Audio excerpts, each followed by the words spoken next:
Olá, bem-vindos ao Convergência, esse ponto de encontro virtual que tem o propósito de promover a conexão social, apesar do distanciamento físico. Eu sou Marcelo Pirozelli, junto com o Guto Belchior, estamos aqui mais uma vez para somar ideias com pessoas que têm em comum o prazer pelo saber, pelo conhecimento, pela exploração do mundo e de si mesmas, o que, aliás, tem tudo a ver com o tema dessa semana, que é autoconhecimento. Hoje aqui com a gente, Flávia Feitosa, doutora em Psicologia Social e Organizacional, Juliana Elorza, cofundadora do Boma Brasil. A Flávia e a Juliana têm um ponto em comum, que essa convergência que a gente vai buscar hoje aqui, que é uma vasta experiência em projetos relacionados a trabalho em equipe e transformação social. E é justamente nesse universo de colaboração que eu elaborei 3 questões aqui para a gente focar esse último episódio da série Convergência aqui na Casa do Saber. Eu vou lançar aqui as 3 questões, e aí, ao longo do nosso bate-papo, nessa próxima meia hora, a gente resgata cada uma delas aí, se começar a falhar a nossa memória aí, tá? Estou com uma colinha aqui. Bom, a primeira questão é bem em relação a essa questão da colaboração, bem focado nesse universo da colaboração, é o que precisa mudar para sermos mais colaborativos. Que, na verdade, é o grande atributo que permitiu ao ser humano dominar o planeta. A gente falou bastante sobre isso ao longo desses 14 episódios que precederam esse. A gente passou bastante por questões que o Harari traz, o Yuval Harari traz na sua trilogia, né? Sapiens, Homo Deus, 21 lições para o século XXI, onde ele traz muito a questão de que o ser humano dominou o planeta por uma característica muito específica, que é a capacidade de colaborar de forma flexível e em escala. Existem espécies que conseguem colaborar de uma forma flexível, como os chimpanzés e os elefantes, mas grupos maiores de 50 costuma dar errado. E existem espécies que costumam colaborar em grande escala, como formigas e abelhas.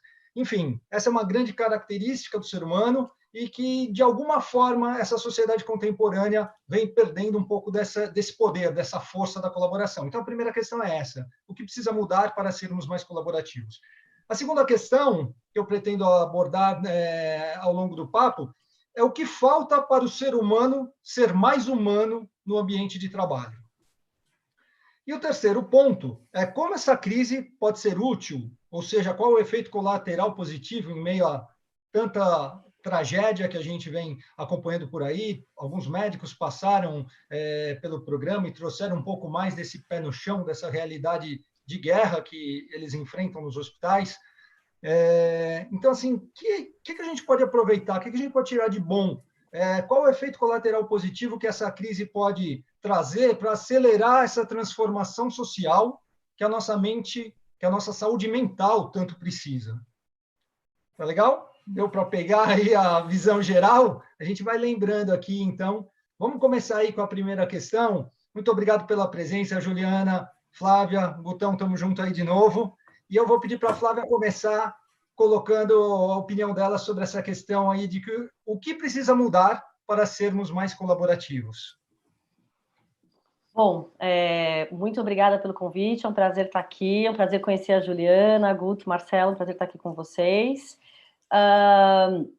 Eu sou a Flávia, acho que a minha experiência para analisar essa questão é a experiência de estudiosa da psicologia social organizacional, então, assim, acho que basicamente da psicologia de grupos. E eu acho que a coisa mais importante para a gente se tornar mais colaborativo é sabermos o limite da nossa cooperação. Nós somos cooperadores, como as formigas, como as abelhas e como tatus, mas nós somos cooperadores potenciais, né? Nós não somos geneticamente determinados com as formigas e as abelhas para cooperar. A gente tem a escolha de cooperar, mas, acima de tudo, a gente coopera porque é uma vantagem competitiva para a gente cooperar, é uma vantagem para a nossa sobrevivência. E se a gente for pegar um pouco do raciocínio do Kahneman, do Rápido e Devagar, a gente tem que lembrar que nosso primeiro movimento pode ser o de ser egoísta. Mas nós somos potencialmente altruístas. Então, isso causa um certo desconforto em muitos momentos, porque se eu não parar para pensar, eu posso estar pensando só em mim. eu acho que a principal ferramenta que a gente tem, e a Juliana até pode contar um pouco mais sobre isso com as experiências dela, é a experiência da empatia. Só que, para que a gente consiga fazer isso, a gente tinha que ter a empatia e a capacidade de lidar com o conflito na raiz da nossa educação. Como eu entendo o outro, como eu entendo a gente, mas como que eu sei que é difícil isso? E daí, na nossa educação, a gente teria que estudar, aprender a empatia e aprender a viver no conflito bom, no conflito da discussão. E aí sim a gente vai poder viver conflito, viver dúvida, viver briga, disputa, mas conseguir criativamente construir possibilidades para a nossa sociedade. Que é mais ou menos o que a gente está vendo acontecendo no governo hoje. E entre países. Né? Perfeito. Juliana. Boa noite. Parabéns por toda essa série de convergências. Eu tenho assistido algumas e tem umas discussões bem bacanas aqui. E parte do que eu faço no BOMA é justamente isso, promover a reflexão.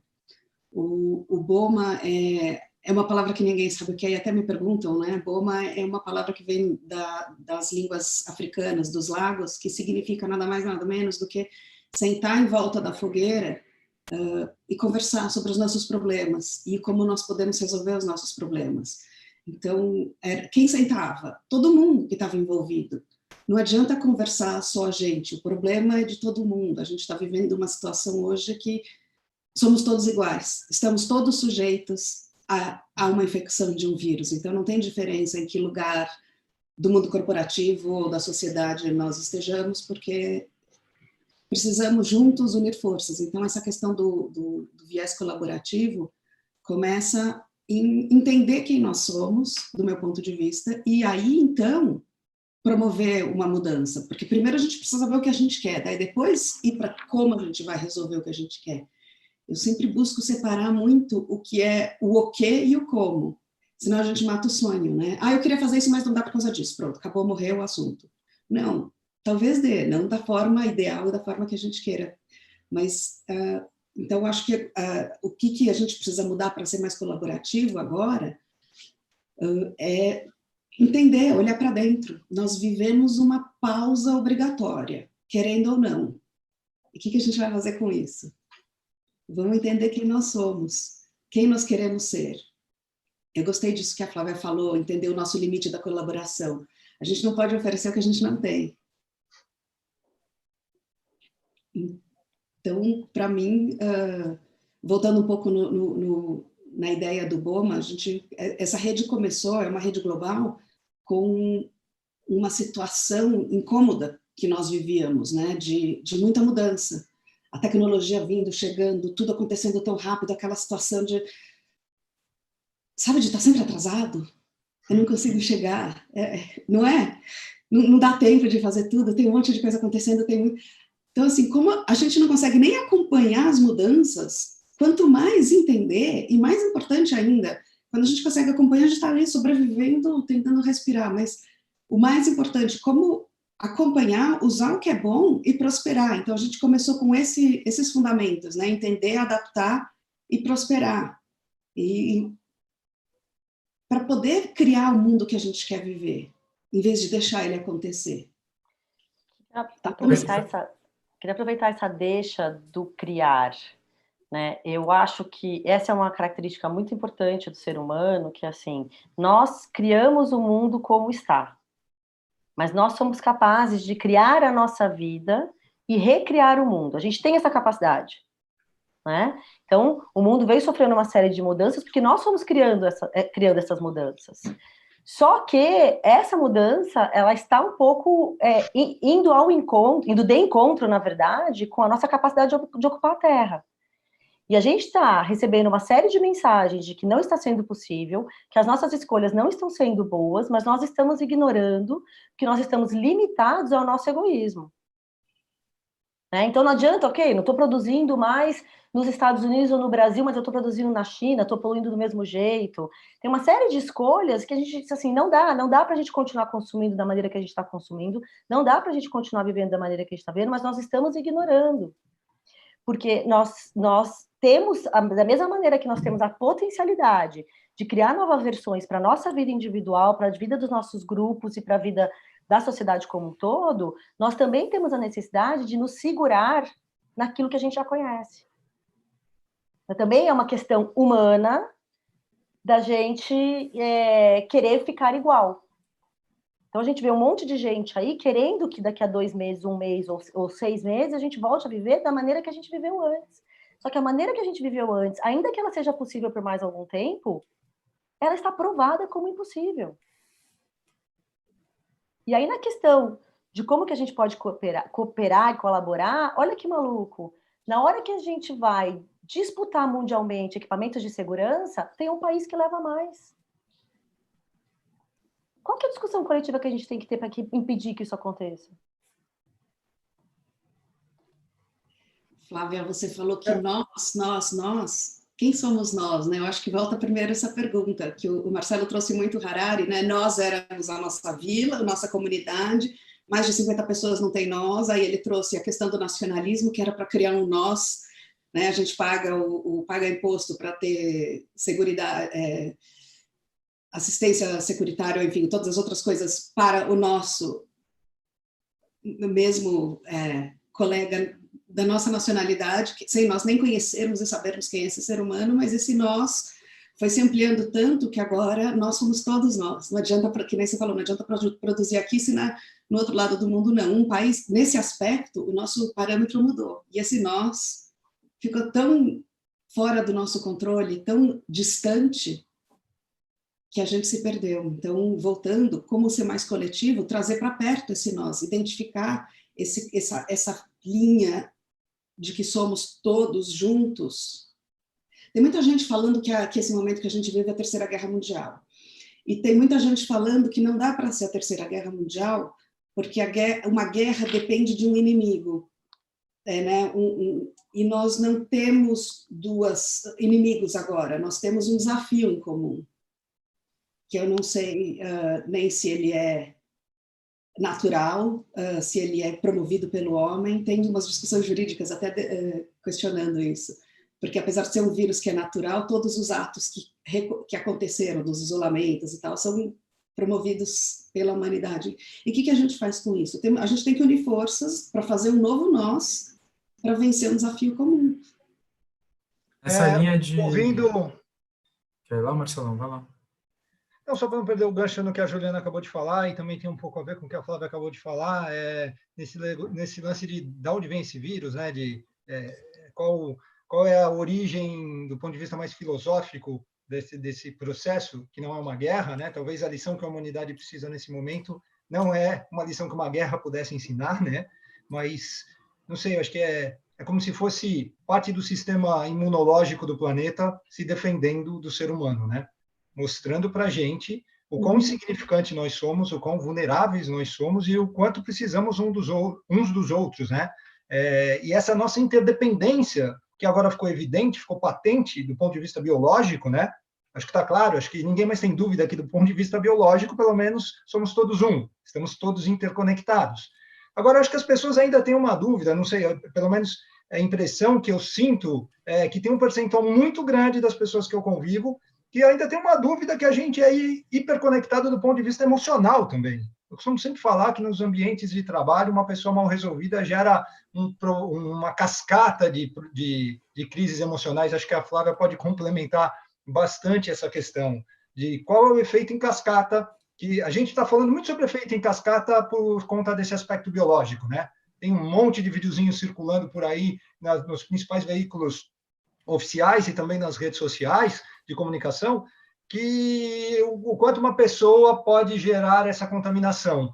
Do ponto de vista biológico, isso está sendo bem lúdico, né? Agora, do ponto de vista emocional, praticamente não se fala sobre isso. Isso cai um pouco na nossa segunda questão, que é o que falta para o ser humano ser mais humano no ambiente de trabalho. Então, eu costumo brincar com as equipes de trabalho que eu tinha, quando chegava um líder, às vezes o cara tem centenas de pessoas embaixo dele e o cara chegava para trabalhar cheio de problemas. Você vê que pelas colocações que o cara fez, você fala, nossa, cara, esse cara precisava voltar, meditar, correr, pedalar, sei lá, vai fazer teu ritual aí, fala, ó, volta depois do almoço, mas vai lá, se não tá bem, nem vem, vai fazer teu ritual, se acha, vocês falaram bastante já nas colocações até agora, de olhar para dentro, aliás, isso permeou a primeira e a segunda semana de uma forma que acabou gerando o tema da terceira semana, que foi o autoconhecimento, né? A Flávia tocou nesse ponto, né? Acho que a Juliana também, né? Não tem como você ser colaborativo se antes você não for bem resolvido, né? Então, acho que entrando nessa segunda questão de o que falta para o ser humano ser mais humano no ambiente de trabalho, eu queria ouvir isso de vocês, mas eu queria que vocês trouxessem esse olhar em cima dessa questão. O que adianta ir correndo para o ambiente de trabalho, cumprir a tabela de chegar num horário que está convencionado como bacana ali, ou não perder uma reunião, né? Também não sei para que a gente faz tanta reunião, né? E aí, pô, chega lá com um nível de intolerância, falta de empatia. A Flávia, nos primeiros minutos de jogo, a Flávia já tocou na questão da empatia, né? Pô, não adianta nada, às vezes era melhor nem ter vindo, sabe? Talvez o grupo encontrasse a solução sozinha, sem o líder, se o líder não chegasse ali para criar um problema emocional em cascata, porque alguém que sai de uma reunião com a sensação de ter sido agredido emocionalmente, né? As agressões emocionais, elas são muito veladas, né? Ele acaba reverberando isso em toda a sua equipe, e isso vai sendo transmitido de uma forma sutil, silenciosa, mas absolutamente danosa a longo prazo, né? Flávia, você consegue me ajudar nesse ponto? Então, a gente está falando sobre como que a gente se configura como grupos. E nessa questão, a gente está falando sobre o país, sobre o mundo, sobre as famílias, sobre os amigos e tudo mais, mas a gente pode concentrar aqui falando dentro do mundo das organizações. Existem muitas iniciativas para que a gente consiga ser mais humano dentro da organização. Mas a gente está o tempo todo naquela briga que, se eu fosse recorrer à escola de Frankfurt, que a gente está falando assim, o que está no comando? É o sistema ou é o mundo da vida? Mencionando um pouco de Habermas. E parece que existe uma ilusão da produtividade, existe uma ilusão de que a gente tem que fazer cada vez mais, entregar cada vez mais, e que para fazermos isso, nós temos que ser eficientes, trabalharmos muitas horas e entregarmos muitas coisas. O meu exercício, desde na sala de aula, né, eu dou aula na SPM, dou aula na GV, até com todos os meus clientes de coach, o exercício que a gente tem feito, a gente faz com uma série de executivos e com alunos, gente, aonde vocês acham que vocês vão chegar assim? Né? E esse é um exercício muito crítico para a alta liderança, para quem faz a gestão das pessoas. Por quê? Gente, não tem jeito. O líder dá o tom, né? Óbvio que a gente pode ter mudanças de liderança, não é o líder que está na cabeça que vai ser o líder o tempo todo, uma série de coisas, mas assim, a questão da liderança é condição sine qua non de qualquer grupo humano. E a gente está determinando a direção. A questão é que, se a gente não conseguir pensar nesse coletivo desde essa base, nós vamos ter organizações que estão numa espiral, num movimento espiral de loucura, que sai matando gente, mas tem resultado e acha que está tudo bem, mas não consegue pensar a longo prazo. O que a gente tem visto é o seguinte: em primeiro lugar, o autocuidado tem que ter espaço, né? E a maioria dos executivos que a gente treina para lidar com as emoções e para dormir bem, comer bem, ter intervalos, reduzir jornada, depois no final ele chega e fala assim: nossa, eu virei mais produtivo. 7 horas da noite, eu entro na minha casa. Eu nunca fiz isso na minha vida. E é muito louco, eu estou produzindo mais. Mas tem sistemas que não conseguem aceitar isso. Então, assim, isso significa ser mais humano. Porque nós, muitas vezes, estamos parecendo máquinas. E, assim, por incrível que pareça, a gente aguenta isso por muito tempo. Né? Da mesma maneira que a gente pode construir empresas onde o olhar no olho do outro, respeitar a reunião. Tem empresa que eu entro, gente, que reunião marcada é horário sagrado. Tem empresa que a gente sabe que vai trocar o horário 3 vezes. Então a gente está falando do manejo da cultura com consciência. Da mesma maneira que a gente está falando da Organização Mundial, que sabia que pandemias como essas poderiam acontecer a qualquer momento e ninguém estava fazendo nada efetivamente, em termos de investimento de dinheiro massivo, onde deveria estar. Então, assim, eu acho que para conseguirmos ser realmente humanos, temos que ter um trabalho de parar para sentar cada um dos nossos grupos para exercitarmos isso e exercermos escolhas que podem ser diferentes. Um exemplo, né? Eu fico falando, a gente falou, né, Marcelo? A gente falou de Veneza. O que vai ser Veneza daqui a 6 meses ou daqui a 1 ano? Como que aquela comunidade vai sentar para conversar? Eu vou querer o canal sujo, completamente poluído, ou eu vou querer os golfinhos? Como que a gente vai construir isso? Tem toda uma ação comunicativa aqui, né, para citar o Haber mais uma vez, dentro da esfera pública, que a gente vai ter que aprender a fazer. Que a gente não sabe fazer. Alguns sabem. E a Juliana pode contar isso pra gente. Mas muita gente não sabe fazer isso ainda. É verdade. É nesse sentido que acho legal, Juliana, explorar um pouco mais aí os cases da bomba, né? Porque acho que está faltando um pouco de espaço. Não que a gente consiga dar tanta luz para isso aqui, mas é uma pequena iniciativa, né? Acho que trazer luz para essas iniciativas é o que vai fazer com que os grupos pequenos façam a diferença, né? Quando você vai entender como é que muda comportamento em grandes empresas, uma coisa que para mim já ficou evidente em todos os projetos que eu capitaneei nesse sentido, que são grupos pequenos. Não adianta, você tem que criar pequenos núcleos, porque se você cria um núcleo acima de uma certa quantidade de pessoas, você não consegue criar vínculos emocionais fortes, você não consegue criar uma relação de respeito e confiança. Então, esses grupos pequenos realmente elevam o nível do jogo em termos de desenvolvimento de vínculos emocionais.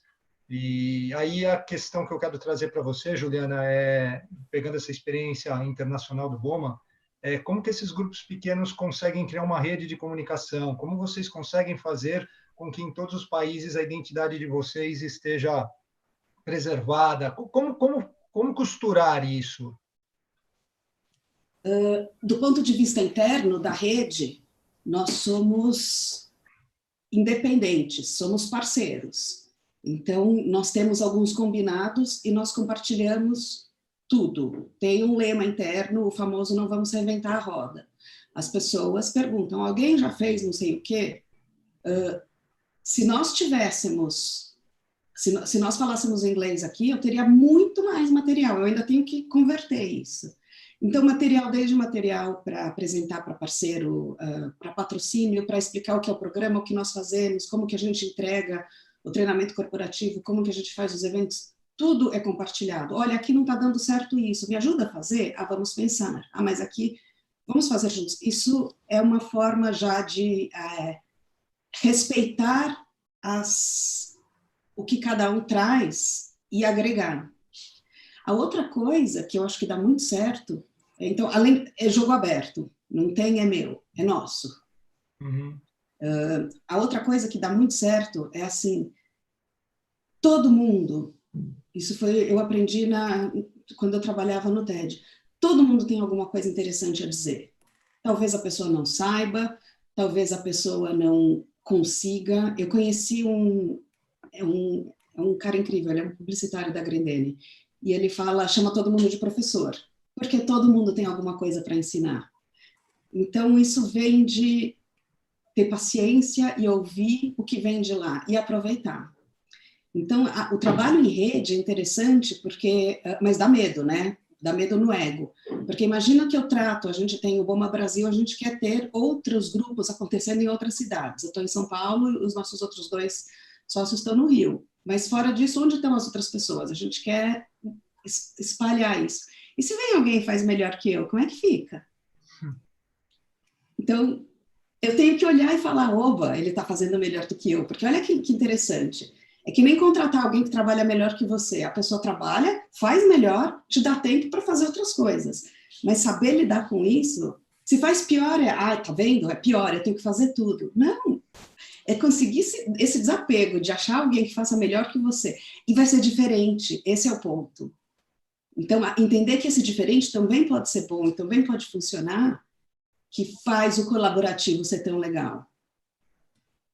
Eu acho que esse ponto que você tocou traz a questão da autoconfiança, né? É uma coisa que a meditação diária, sei lá, uma perspectiva muito pessoal, mas eu pratico a meditação há 20 anos, mas há uns 10 anos, mais ou menos, desde 2006, pouco mais de 10 anos, eu comecei a praticar a meditação diária. E eu percebi a diferença. Meditar é uma coisa, meditar diariamente é outra. E a meditação diária, esse negócio de a cada 24 horas você focar, sei lá, uns 40 minutos aí, pode ser 20, enfim, mas olhar para dentro de si, focar nessa observação dos seus pensamentos, dos seus sentimentos e eventualmente, das suas virtudes também, isso reforça muito a autoconfiança, né?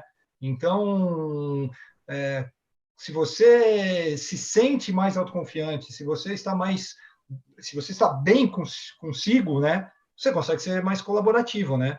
Acho difícil alguém que não está bem conseguir ser colaborativo, né? É a teoria da máscara do avião, né? Você tem que estar em ordem para poder passar para frente. Mas mais um pensamento aqui que eu não estava conseguindo verbalizar. Incrível.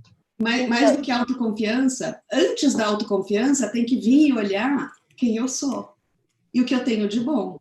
Eu fiz uma transição de carreira com mais de 40 anos e eu não sabia o que eu queria fazer. Ali era não. E aí, o que eu faço? Não sei. E a primeira impressão que vem é, não sei fazer nada, não sou boa em nada, não... porque nós fomos, né, a Flávia trouxe isso, a gente não foi educado para isso. Educado, criado, a sociedade não funciona assim, é sempre produzir, produzir. E aí uma coisa, a gente está vivendo um momento tanto de transformação, então como a gente transformar, eu acho que vem uma coisa que para mim é muito importante, é a gente se permitir se transformar. Não é porque a gente fez uma decisão lá atrás que ela tem que valer para a vida toda. Permitir as novas vidas e as novas escolhas. Elas são diferentes só. Voltamos, né, à lei principal. Tudo se transforma, nada se perde.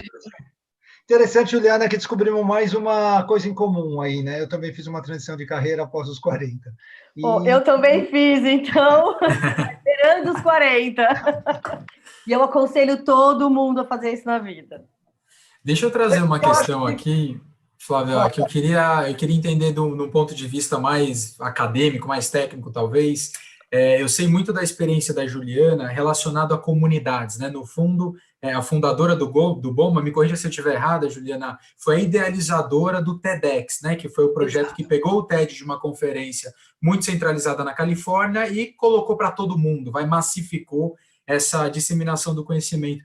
E eu sei que o BOMA carrega muito essa questão da comunidade. Então, um pouco do que a gente está discutindo, primeiro eu coloco a máscara em mim, depois eu vou colocando no meu microcosmo. Até que chega num ponto onde eu tenho essa oportunidade de impactar uma comunidade pequena. E aí, se a gente imaginar que a partir de pequenas comunidades, de pessoas que se unem, pessoas que querem trabalhar na questão da autoconsciência, que querem trazer alguma coisa a mais para o mundo, e aí que eu queria entender a sua visão, Flávia, de que forma, a partir dessas pequenas comunidades, seja num aspecto mais amplo, falando de mundo, seja em empresas, trazendo esses núcleos de confiança e respeito que o Marcelo coloca, como que você enxerga essa escalada da transformação, ou a exponencialização da transformação, talvez, do micro para o macro? Então, eu acho que antes de responder, eu queria só entrar com o assunto que vocês comentaram, que acho que nessa nossa transformação, a gente também tem que lidar com os nossos bichinhos. Nós também temos uma sombra, nós também temos o nosso ego, a gente quer ser melhor que os outros e tudo mais, e a gente escorrega o tempo todo. A gente não pode esquecer disso. Acho que Freud ajuda muito a entender esse ser desejante, que quer aparecer mais, que quer uma série de coisas. Então, naquele nosso egoísmo, o tempo todo, a gente precisa do autoconhecimento para parar e pensar: meus bichinhos estão me comendo. Eu posso não ser legal agora. Tá? Se a gente não entrar em contato com a nossa sombra, se a gente não entrar em contato com isso, nós não vamos conseguir ser um ser diferente para essa comunidade. Né? Então, e aí entrando na pergunta do Guto, fazendo essa ponte que eu acho muito importante, todo grupo vai precisar de um movimento de liderança. Todo grupo vai precisar de alguém ou alguéns que consiga capitanear ideias e gerar essas novidades, e gerar a mudança, e gerar a transformação. Isso vale desde para a criação do iPhone, do iPod lá atrás, para a criação de qualquer novidade no mundo na transformação, mas também para a transformação social. Então, a gente precisa criar pessoas, desenvolver pessoas que são capazes de acreditar nelas e que são capazes de se comunicar com os outros. Um técnico de um time de vôlei, de um time de futebol, seja lá do que for, ele é um cara que consegue fazer isso, né? Juntar as pessoas, resolver os conflitos dela e criar um norte comum, um alvo, um objeto para esse grupo. Então, o que eu acredito que para a gente conseguir esse trabalho social, nós vamos ter que fortalecer os nossos indivíduos e a conexão dos nossos indivíduos com o outro. E aí a gente está falando de inteligência emocional, a gente está falando de autoconhecimento, a gente está falando de autocontrole, a gente está falando de empatia, de relacionamento, a gente está falando de automotivação, porque são esses indivíduos que a gente depende, gente, desses indivíduos que vão causar a liga entre as pessoas. A gente precisa de mais Steve Jobs, mais Bill Gates em causas sociais, né? E aí, lembrando, o espaço aqui da Casa do Saber, esse espaço em que a gente se encontra, é um espaço de construção disso. É um espaço de reflexão. E a gente está vendo uma explosão de espaços disso, né? Que já existiam, mas que hoje está se mostrando como uma maior possibilidade. A internet já estava disponível, o Zoom já estava disponível, o Teams já estava disponível, tudo isso já estava disponível, mas a gente não estava usando, porque parecia que existia um freio na sociedade. Não, vamos continuar aqui onde nós estamos. Vamos continuar fazendo o que a gente está. Da mesma maneira que eu quero ser o estar do meu grupo, eu quero também manter tudo do jeito que está.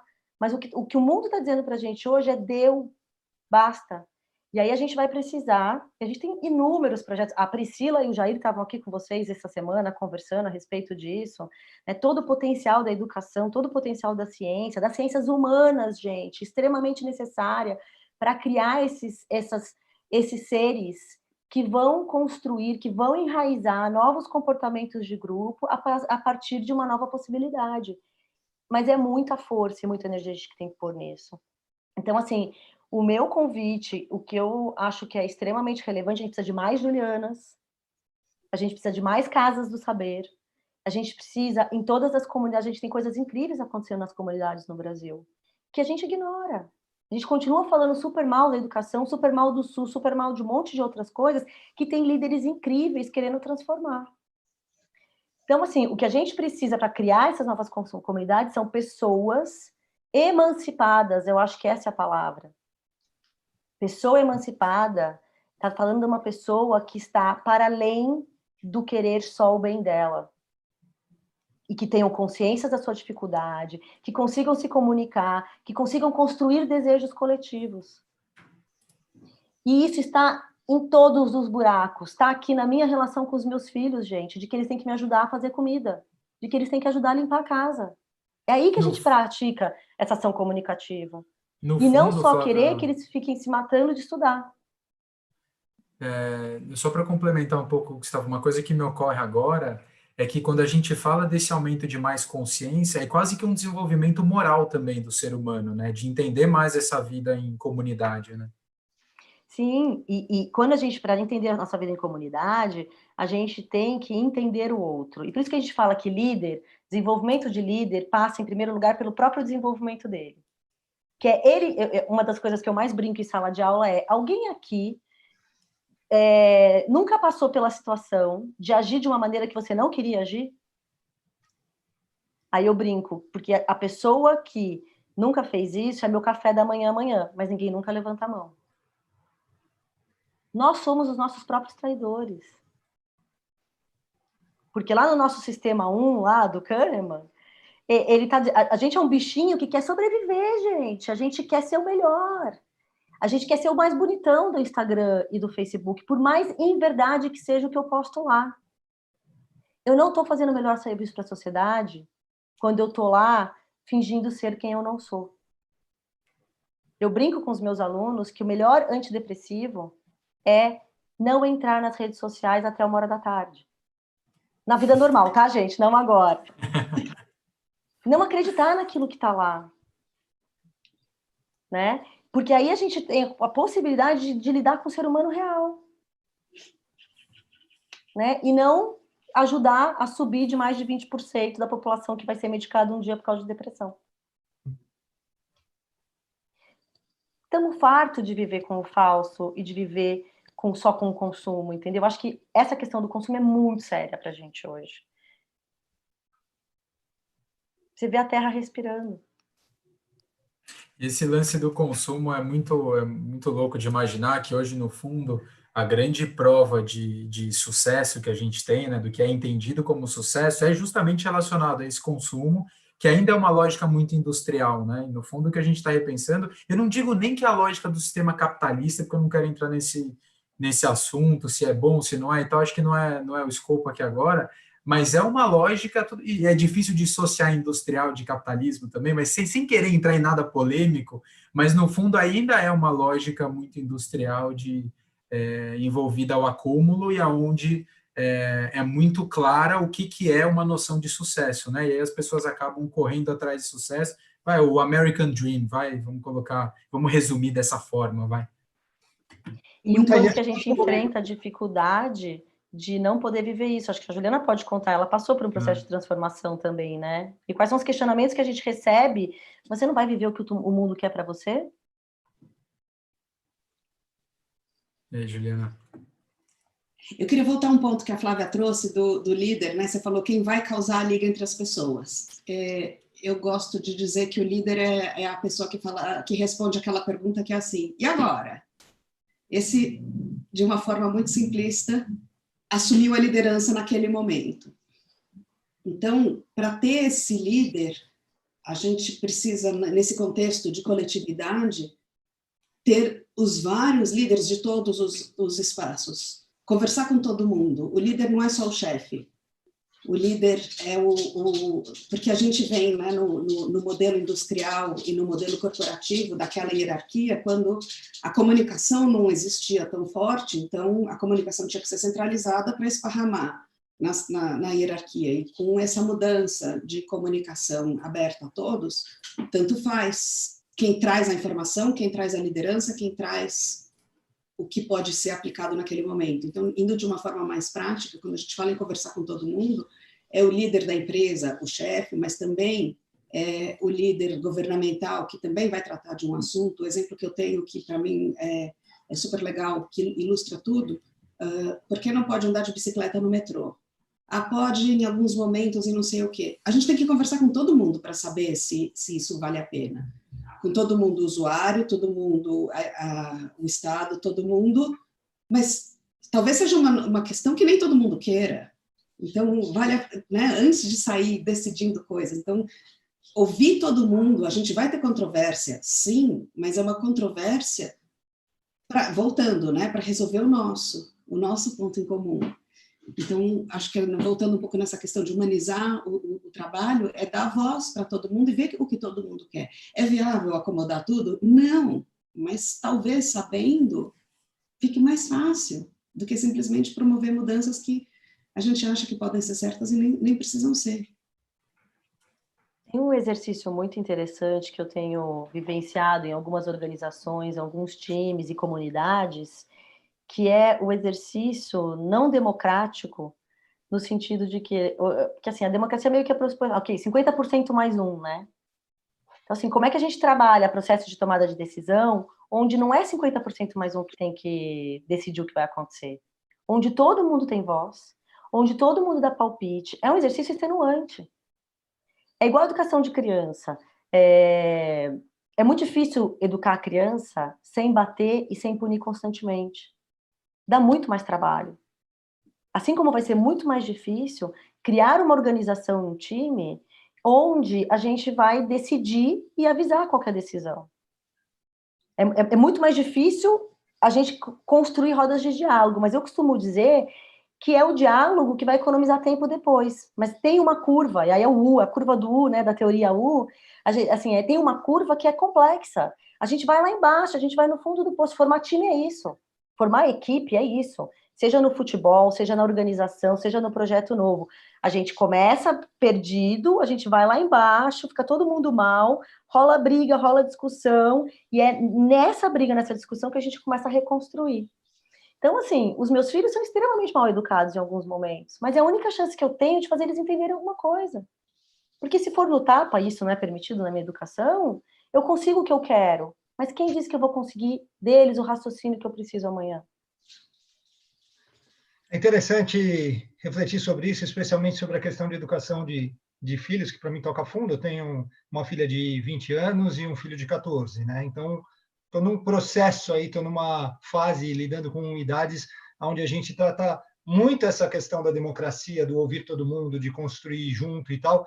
E a minha esposa é dentista, né? Então, diferente da minha realidade profissional, que sempre envolveu equipes, né? Não tem tanto esse lidar com a democracia, não faz parte do dia a dia do trabalho dela, né? E como eu falei, foi interessante, foi um exercício de autoconhecimento, quando eu resolvi fazer uma transição de carreira após os 40, olhar para trás e ver nas 4 indústrias que eu tinha participado, né? Fábrica, emissora de TV, banco, agência e produtora e tal, o que essas 4 atividades tinham em comum? E basicamente eram grandes equipes. Então, assim, eu percebi que desenvolvimento de pessoas era a minha grande paixão. De alguma forma, eu acabava buscando coisas que envolviam muita gente, que exigia essa questão da liderança, do desenvolvimento de pessoas. Então, para mim, é muito natural lidar com essa democracia de ouvir todo mundo e resolver as coisas de uma forma democrática, né? Mas se, por um lado, isso dá um trabalho enorme, imagino o pesadelo que é para minha esposa, que é dentista, que não tem na vida profissional essa questão da liderança, não é um elemento do trabalho dela, né? Por outro, acaba sendo para nós dois um exercício de humanidade muito grande, porque quando você tenta lidar com seus filhos, especialmente nessa fase de adolescência, sem lançar mão do autoritarismo, você precisa de uma criatividade astronômica, né? Você precisa encontrar saídas, criar situações que não virem uma imensa bagunça a sua casa, né? Tem que ser uma democracia organizada, né? Acho que tem alguns países que são um exemplo sólido disso, né? São democráticos, mas ao mesmo tempo têm estruturas sólidas, fortes, né? E aí tentar fazer isso no núcleo familiar, no ambiente da sua casa, exige muita criatividade. E eu costumo dizer que a criatividade é uma ponte para a humanidade, né? Quando você está tentando expandir a sua mente, fazendo conexões mais sofisticadas, sendo mais criativo, sem querer você expande a sua consciência também, né? Você acaba destravando um aspecto mais da nossa humanidade. Aí eu lembro de uma frase lá no comecinho da nossa conversa, onde a Flávia fala que não está na base da nossa educação construir empatia, né? E lidar com jovens, lidar com adolescentes, com essa democracia, e falar, não, tá bom, vou ouvir teu ponto. Tá, você acha que dá para fazer de um jeito diferente do que eu estou conduzindo? Então vai, vamos tentar. Exige uma dose boa de empatia, né? Você tem que realmente entender aquela cabeça que você já teve, né? No meu caso, há mais de 30 anos atrás. Mas você esquece, né? É muito fácil se esquecer. De novo, uma frase do comecinho da conversa que a Flávia trouxe, né? A gente é potencialmente colaborativo, mas essencialmente egoísta, né? Então, Marcelo, dando um exemplo muito doméstico que eu passei hoje. Hoje é sexta-feira, eu quero a casa um pouco mais limpa, eu vivo com 2 crianças em casa, de 10 e de 13 anos, e eu cheguei para o meu filho e disse, filho, a Luma vai limpar lá a pia do banheiro e tudo mais, eu queria que você pegasse o aspirador e limpasse a sala, o corredor e o seu quarto. Não, é muita coisa, eu não vou fazer isso de jeito nenhum, parará, parará. Olha, filho, eu até te entendo que é chato, mas então vamos combinar o seguinte, eu não vou mais fazer comida para você também. Ah, então tá bom, eu não preciso comer, eu me viro. Gente, dá 10 minutos, ele tá com o aspirador na mão. Fez mal e porcamente, mas fez. Uhum. Isso é um exercício pequeno de empatia. E é esse exercício, esse tipo de exercício que o líder tem que fazer com seus gestores, que famílias têm que fazer, mas ele é o contrário de muitos exemplos que eu tenho de alunos que falam, eu tô aqui porque meu pai não aceitou que eu fizesse uma outra faculdade. É todo dia, gente. Coach que está pensando em transformar a vida, porque a vida inteira fez o que mandaram eles fazerem. Isso não é nada emancipatório. E eu não defendo uma educação que não seja rigorosa do ponto de vista de leitura, de raciocínio lógico, matemática. Eu sou muito a favor, acho muito importante. Porque isso que evita que um monte de figuras públicas falem um monte de besteira que falou recentemente. Né? Matemática, projeção, progressão, tudo isso, biologia, é muito importante, inclusive, para a gente entender o que a gente está vivendo. Mas existe essa educação emocional, que é um avanço social que está por vir. Né? Eu sou uma estudiosa e especialista em comunicação não violenta. É um exercício complexo, é um exercício difícil, possível para o ser humano, mas difícil. Marcelo, nessa situação, né? Talvez não venham das crianças, talvez comece a vir, a gente não sabe ainda todos os detalhes do que vai acontecer, mas estando nessa situação, eu acho que o mais importante é a gente se permitir entender, poxa, então, eu não tive de criança, eu estou fazendo a faculdade que meu pai mandou, mas será que eu posso rever isso agora? E já foi, o que já foi, não dá mais para tratar do assunto. Então, eu vou recomeçar agora com os recursos que eu tenho. Talvez não sejam os ideais, mas é o melhor que eu posso fazer. Eu acho que a gente tem essa liberdade agora. Quando eu falei no começo em olhar para dentro, é um pouco nisso também. Quem nós queremos ser como pessoa, como coletivo, como que nós somos esses, para criar o mundo que a gente quer viver. E isso é egoísta também, né? Se for pensar, porque, né, como você está pensando o sonho, tudo. Não, eu estou pensando porque eu quero que todo mundo trabalhe para fazer o mundo mais legal do jeito que eu acho mais legal. Então, isso também é egoísta. Dá um trabalhão. Uma grande cilada, né? Esse negócio de dominar o egocentrismo da mente, o instinto do corpo, talvez seja a grande, enfim, a grande entrega da jornada da vida, né? No bottom line, lá no fim da vida, o que vai interessar é no que a gente se transformou, né? E não no que a gente fez, deixou de fazer. E essa transformação passa pelo domínio dessas duas coisas, né? Do ego, né, do egocentrismo da mente, do egoísmo, enfim, desse lado todo da mente e dos instintos do corpo, né? Você quer sempre bem-estar, conforto. O Fabiano Mulan trouxe bastante para a gente essa questão de que o cérebro trabalha para isso, né? Busca sempre caminhos onde gaste menos energia, né? Então a gente vive nessa batalha. A Flávia tocou nesse assunto já há uns minutos atrás, né? A gente vive nessa batalha, né? Se a gente encarar isso de frente, acho que a gente dá um passo no sentido da maturidade espiritual bem grande, né? Pô, vamos cada um fazer esse seu pedaço, né? Que aí junto a gente pode ser que evolua amadureça como espécie, né? Como humanidade. Flávia, quer colocar alguma coisinha? Então, eu queria dizer que talvez o mais extenuante é que não tem receita de bolo e não tem alvo claro. E isso é a beleza de ser humano. Mas é também o nosso desafio. Boa. Marcelão, daquelas conversas que a gente não queria que terminasse, mas vamos começar o fechamento. A provocação dela, eu quase interrompi ali para falar, nossa, eu perdi a noção do tempo aqui. Quando falta 10 minutos, o papo está tão bom que eu perdi total, desculpa, não tenho tempo. Quando falta 10 minutos, eu peço para a gente partir para esse fechamento, para as considerações finais, e na verdade a gente já estourou o tempo faz 5 minutos aqui. Vamos fazer uma consideração relâmpago? Vamos lá, vamos fechar. Quer começar? Vou deixar para você aí, eu vou pensar aqui. Tá bom, eu vou, de novo, eu não me arrisco a falar depois da Juliana e da Flávia, então já vou falar agora, depois dessas duas craques. Quero agradecer muito a vocês, Juliana, Flávia, obrigado por estarem aqui com a gente, a todo mundo que está acompanhando, acho que foi uma daquelas conversas que a gente não queria que terminasse. Lembro a todos que o aplicativo da Casa do Saber está disponível gratuito, tanto na Play Store quanto na App Store, Play Store e App Store. Podem baixar até o dia 30 de abril, acesso gratuito para todos. E agradecer a todo mundo que acompanhou a gente, acho que no final dessa primeira temporada do Convergência, depois de 15 capítulos, esse espaço de bate-papo diário, como o Marcelo sempre coloca, entre pessoas que têm o prazer pelo saber. Muito obrigado a todos e obrigado também, Juliana, Flávia e Marcelão pela companhia. Valeu. Flávia, Juliana. Quer falar, Ju? Eu tenho dois recados. Voltando ainda nessa questão de porque deixar o ambiente de trabalho ou qualquer ambiente mais humano, é fazer com que ele seja menos competitivo. E fazer com que ele seja menos competitivo, do meu ponto de vista, é lembrar que a gente não está competindo com o outro, mas com a gente mesmo. Cada um tem um caminho, cada um tem uma jornada, e a gente não sabe onde cada um começou, porque são tantas influências e tantas variáveis que a pessoa mais próxima de mim é a minha irmã, em termos de comparação, e nós somos totalmente diferentes. O meu irmão, então, que é mais novo, já tem outra... Então, isso dá uma leveza de olhar só para esse olhar para dentro, que fica bem mais simples. E a outra mensagem, no BOMA a gente fala que tem que ter um compromisso de seguir adiante, né? Não é só ficar na reflexão e na fala, porque isso se perde.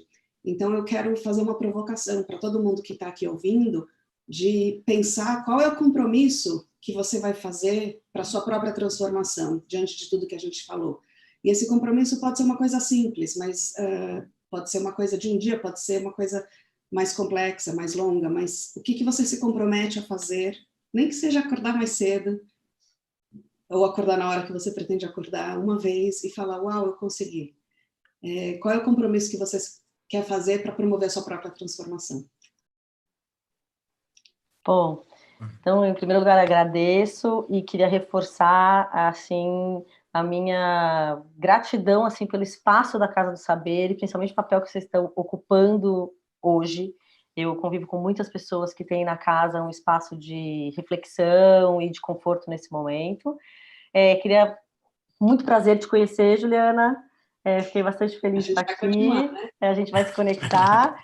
E o que eu queria dizer, gente, é que é o seguinte: não é fácil e não será fácil. Não é só a gente estar morrendo de vontade de fazer coisas legais que vai dar certo. Acho que a gente vai lidar com um movimento constante de poder reconstruir, mas de lidar com as várias inúmeras tentativas de simplesmente manter como éramos antes. O mesmo movimento aqui das crianças, dos jovens e os nossos movimentos todos de carreira. Mas eu acredito que a gente tem que buscar inspiração, que a gente tem que parar para refletir e pensar no que vai mais me inspirar, como eu quero viver daqui para frente. E queria dizer, assim, mais do que isso, a gente pode. A gente pode, a gente deve, e a gente vai ter que se unir. Né? E queria aproveitar para fazer a divulgação do Neurociência e Comunicação Não Violenta, que é o meu curso com a Cláudia, minha irmã, na Casa do Saber, que está disponível ainda, porque a comunicação não violenta é uma das ferramentas de autoconhecimento e de empatia e de conexão com o outro. É uma das ferramentas que a gente precisa para poder fazer o exercício que a gente precisa fazer agora. Acho que eu dei sorte aquela hora de não abrir a boca, porque eu falando agora depois da Flávia, ficou um gancho perfeito, que foi o fato da Flávia, já tinha falado anteriormente, agora ela falou de novo, me refrescou a memória sobre essa iniciativa da Casa do Saber, de ter criado esse espaço de reflexão, né, de 40 minutinhos, mas que ao longo de 3 semanas pode ter criado o hábito em algumas pessoas. Então, a minha consideração final ao longo dessa série de encontros que duraram esses 15 episódios, essas 3 semanas, é um convite aí para que as pessoas que acompanharam a gente, eu recebi muito feedback de pessoas que acompanharam todos os episódios, ou a maior parte deles, é um convite aí para não perder o hábito de se reunir com 3, 4 pessoas, mesmo que virtualmente, como a gente está cultivando aqui, tem muita gente que está morando sozinho, correndo o risco de ter que lidar com solidão, essas coisas. É um hábito, 30, 40 minutos todo santo dia, com 3, 4 pessoas, para criar essa conexão social e cultivar esse hábito da reflexão. Acho que é importante refletir sozinho, a gente trouxe muito a questão da meditação ao longo das 3 semanas, especialmente dessa última, falando sobre autoconhecimento, mas eu acho que a reflexão em grupo, e aí, pegando um gancho no significado da palavra BOMA, que a Juliana trouxe, né? Esse lance do sentar em volta da fogueira, eu e o Gutão tivemos o privilégio de sentar nessa fogueira virtual aqui durante 3 semanas e trazer tanta gente tão bacana, e é uma delícia ouvir vocês duas aí querendo continuar esse papo para além desse encontro aqui. Então, é isso. Fica aí esse convite para cultuarem esse hábito da reflexão diária. Muito obrigado, Flávia, muito obrigado, Juliana, valeu, Gutão. Obrigada a você. E agradeço a todos aí por essa audiência e fiquem com Deus. Até mais.